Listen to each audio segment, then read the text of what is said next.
Alright, so here I am today. This video is going to be one of two videos, hopefully, that'll come out back to back. Not in the same day, but across 2 days.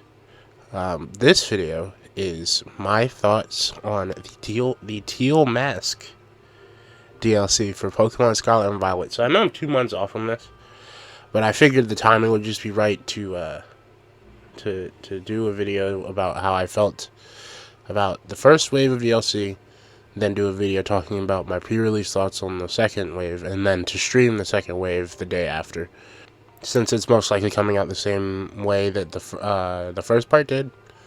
And that was like, I'm in North America, East Coast North America, so it's around 8-ish the day before. So that means I have until 8 Wednesday to have these both done.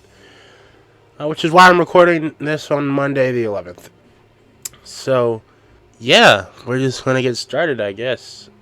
So I'm just going to start with my overall opinion on it. I don't see this being too long. My overall opinion on it is that it's good. I would say that it is. See, I made a video on Thursday, released it Friday, that basically encapsulated all my thoughts in one sentence, but that was toward the end of that video, which is almost a half an hour long. But yeah, no, I liked it. Pretty good. I think it was better than the first wave of Sword and Shields, and I hope that, since they'll most likely continue the DLC model for Pokemon games moving forward, hopefully, I think this should be the standard that they go for. So let's just get started then. So I'll go. The first thing that strikes you actually would be the visuals, because both Kitakami and the Indigo Disk, where the Indigo Disk takes place, Blueberry Academy's terrarium, don't look like anything you would normally see in Scarlet and Violet. Well, barely. There are some places. So visually, I like them. They're a nice change of pace. They do that. They do the exact same thing. So the general theme for this is that it's going to be Sword and Shield, but better, is the way I'm thinking about this DLC. And from what we've seen of the second one. So Sword and Shield's DLC added way more variety in their areas, and I think it just overall looks better than the wild area in base Sword and Shield. This is that, but for Scarlet and Violet's open world. I like the attention to detail with the areas, right? Like the apple orchards and all the different mud patches where they grow their rice and stuff. Were they rice paddies? I think they were. The huge mountain in the middle is a nice set piece, and how it looks like a skull. That's pretty. That's nice. Overall, it gives a different vibe than Paldea, obviously. It being adjacent to a lot of the regions from the first 4 gens. Not exactly sure I feel that, but it definitely does have some feelings close to that, I guess I would say. More so in like the town and how they reference things. There we go. Finally got it. How they reference things. Like the Johto battle music being a thing that you get for the new Rotom phone photo app, or the Legends reference that happens in the Timeless Woods, which was really fitting. I had a goofy smile on my face the entire time that was happening. But yeah, visually, I like a lot of the areas.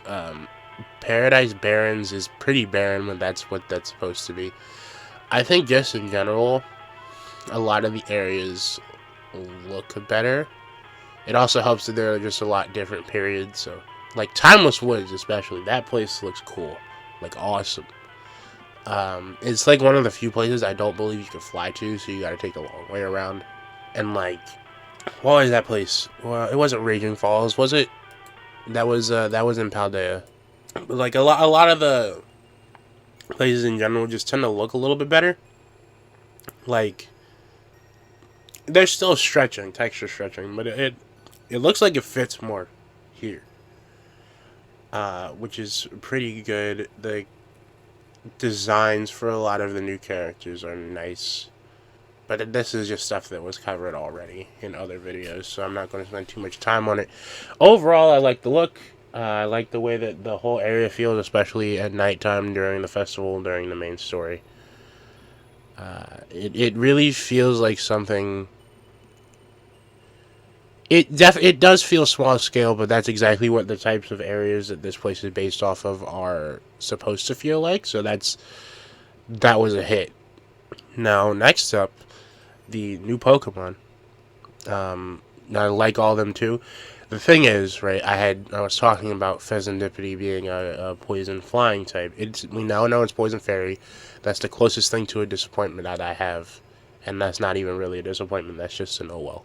But ignoring that, I think that the loyal, in quotes, loyal three, were pretty good, both in the story and just as and design wise, and how they were implemented in terms of what you had to do during the main story. It wasn't hard to see that they would subvert the hero expectation. Like it wasn't that hard to see that was going to happen. But I think that they, I think that how they dealt with the aftermath of that was pretty good. It gave Kieran something to do, and it made me like him more when he actually got it going. Like when he actually convinced everyone that, hey, the ogre might not be all that bad, and that they wronged them in some way. Yeah, they did wrong him. What am I saying? Speaking of Kieran, I like him. Now I've seen a lot of discourse about him online. I'm gonna say it's exactly as the dialogue options in the game say. He is a nice kid. He just took all the wrong parts from his sister, I think, which is another person I'll get to. But before I say anything more, I like both of them. I'm looking forward to seeing them again in the Indigo Disk. Now, I'm not entirely sure his Indigo Disk transformation, let's call it, has anything to do with the lying.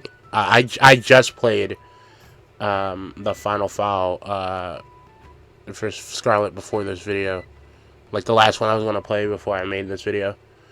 And that one, I did what I did with Sword and Shield, where I played a file where I played the DLC intertwined with the main story. But I just finished that like less than 12 hours before I'm recording this. I didn't get his Indigo Disk transformation being from lying to him. That specifically seemed like water under the bridge after he stole the mask from what the dialogue options and how the text sounded. His transformation in the Indigo Disc more seemed like he wasn't strong enough for Ogerpon to consider him to be a person to travel with or to stay with, so that's why he's doing what he's doing in the Indigo Disc. As long as he's not bothering people, but as long as he's not causing problems, I don't care.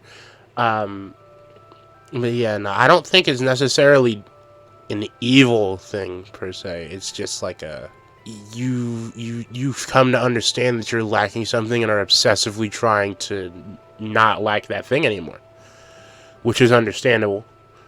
It's just the way that some people might go about that in that situation is not. The feeling is understandable, the action is not. That's basically the main thing happening. And that's what it looks like it's going to be for him in the next DLC. But we're going to see with that one. Carmen, I'm going to call her Carmen. Carmen.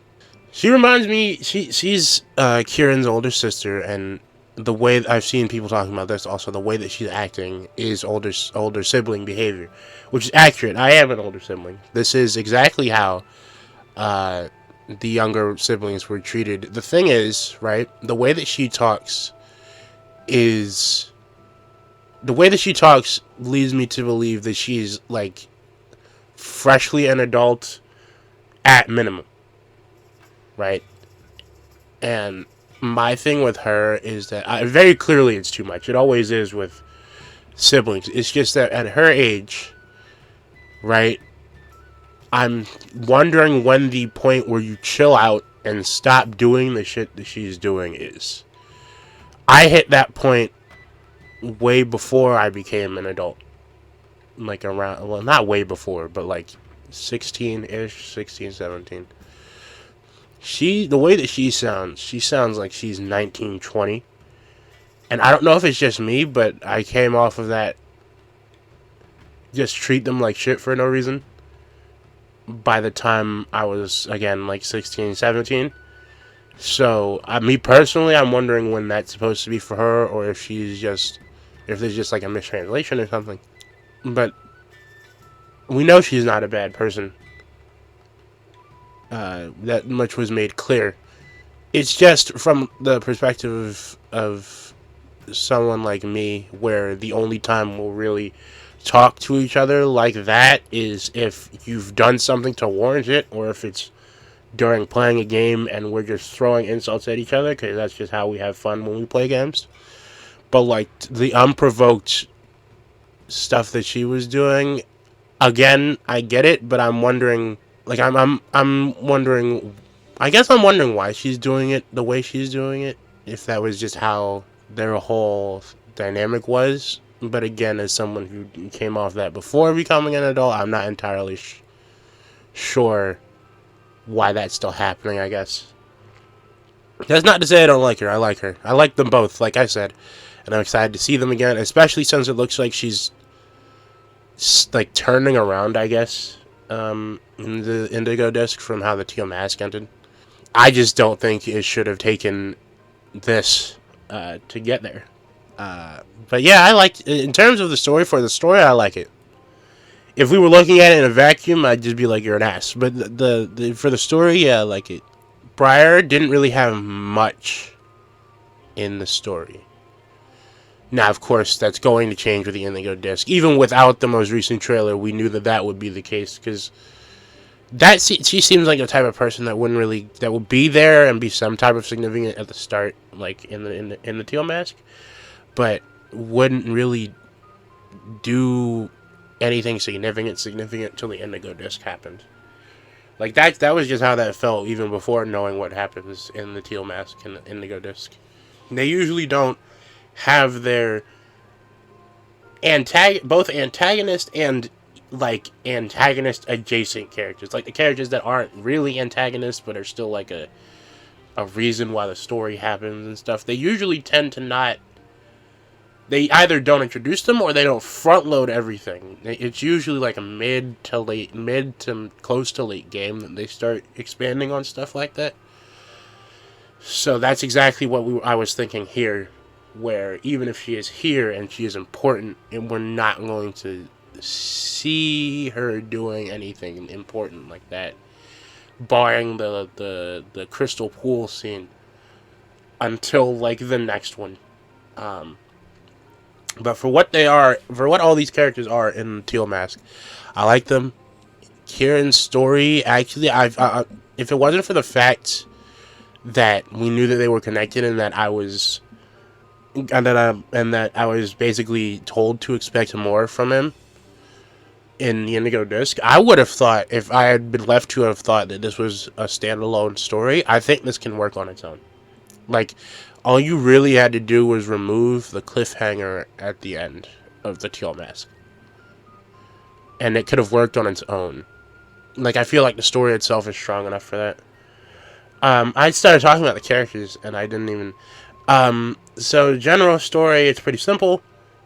Legends of an ogre that try to destroy the village. You meet the ogre. You keep it from Kieran. The thought process there is he'll be mad if he found out that you met the ogre without him. And thinking about it like that, if that is true, this was a damned if you do, damned if you don't situation. It was going to end bad no matter what, which is why I don't really care. Anyway, you do that. He finds out that you did it. He's mad, because of course he is. Like, why wouldn't he be? And then he goes through then he starts going through his villain arc.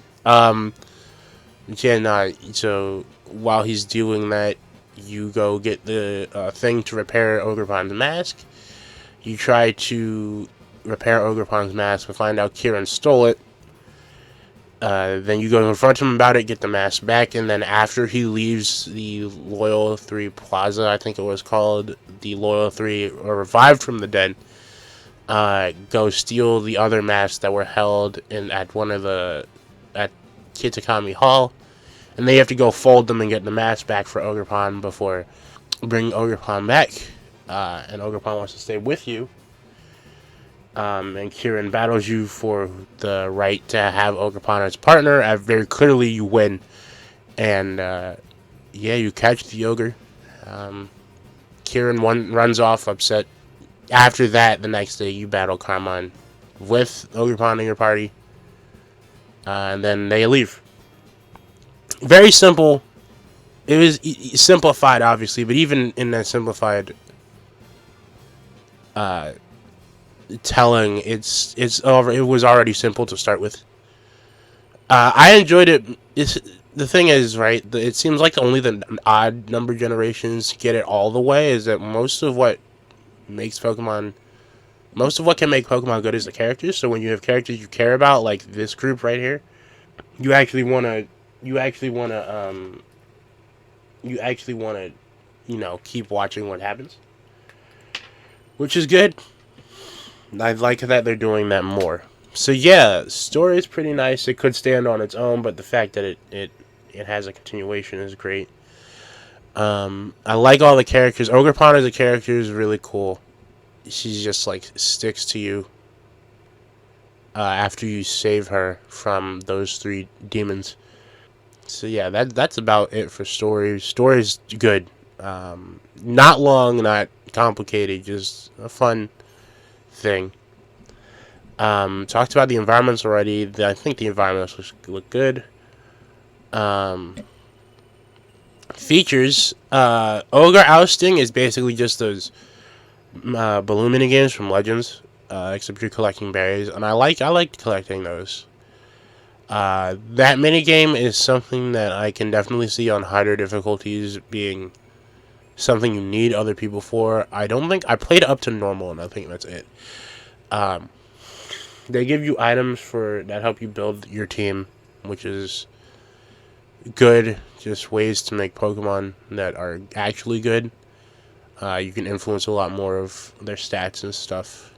Now, what I will say is that the Loyal 3, in terms of how they were handled in the story, they're raid bosses. They're not raid. They're like bosses.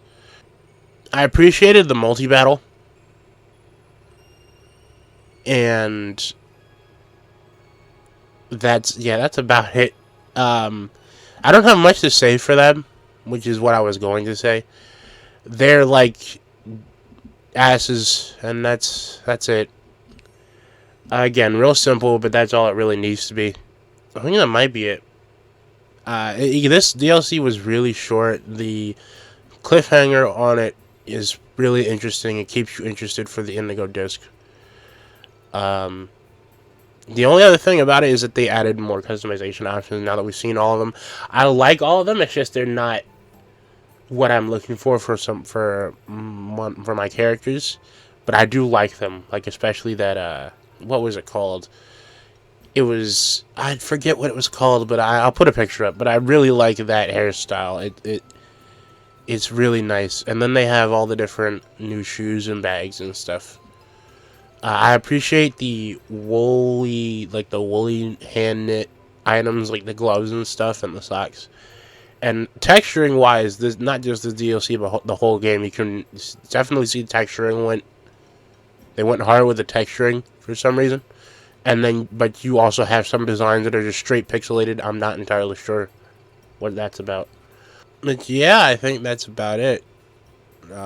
Just overall, all the Pokemon are pretty cool. I forgot about Diplin, and the Blood Moon Beast. Diplin, another evolution for Applin. I think that's pretty cool, and it's looking like it's going to evolve again. So that's a nice thing to do for a Galar Pokemon that I don't really see getting much use outside of Sword and Shield. And I didn't use it mainly because I didn't feel like trying to find it. And then the Blood Moon Beast is essentially like Ash Greninja, where it's a singular Ursaluna that looks different and has a signature move and a whole different ability. And I like that idea. They should definitely keep that up. So overall, this DLC was a W. This DLC was cool. And looking at what they have for the Indigo Disk, it looks like that's just going to be even better. Which, again, Sword and Shield, Olive Armor to Crown Tundra, it was just better. So yeah, everything's going smoothly right now. And looking forward to the Indigo Disk dropping. And looking at the clock, it's around 53 hours for me until that comes out when I've recorded this. So yeah, that's about it. Hopefully this video will come out on Tuesday. If it does, I will see y'all tomorrow for the final normal video before the Indigo Disk comes out, which is my pre-release thoughts on the Indigo Disk. Sorry if this was a bit unorganized. Didn't really, just went off the top of my head for this one. And I'll do that for the next video too. I had to think about what I had to say. Because even though I played it, I did have some jumbled thoughts on it. The main takeaway is that the whole thing is good. And when it's good like this, I don't mind having to play this to make it to the Indigo Disk. So yeah, I'll see y'all tomorrow for my pre-release thoughts on the Indigo Disk.